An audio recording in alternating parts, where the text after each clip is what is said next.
On a bright, sunny afternoon, young Alice sat on the riverbank with her older sister. She was growing bored with the book her sister was reading, as it had no pictures or dialogues.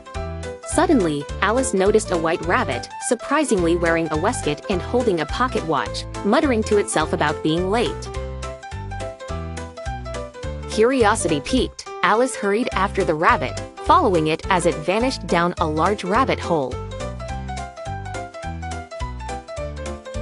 Without hesitation, she crawled in after it, only to find herself tumbling down an unusually long and strange tunnel. During her fall, she passed by cupboards, bookshelves, and strange pictures hanging upon pegs. Landing softly, she found herself in a peculiar hallway lined with doors. The rabbit had disappeared, but Alice's exploration led her to a small glass table with a tiny gold key.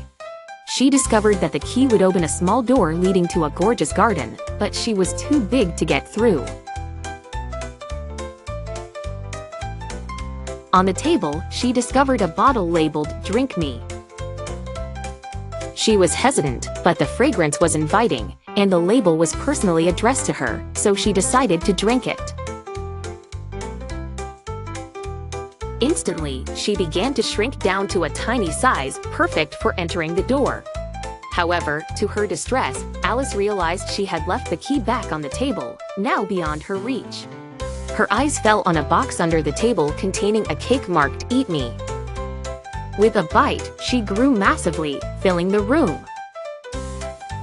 After trying different combinations of shrinking and growing by sipping and nibbling, she finally managed to get into the enchanting garden. There she encountered the maddening world of Wonderland. In the garden, Alice met an array of eccentric characters.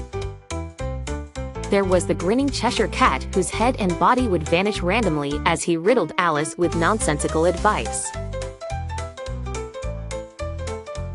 At the Mad Hatter's seemingly eternal tea party, she found herself engulfed in lunacy, unable to sit still in a place. Alice then encountered the Queen of Hearts, known for her unpredictable temper and frequent cries of "off with their heads."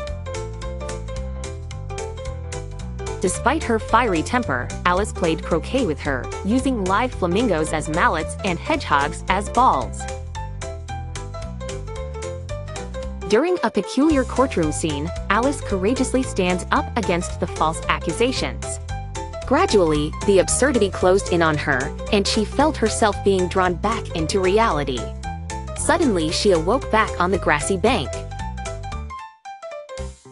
Alice realized her adventure through Wonderland was nothing more than a peculiar daydream.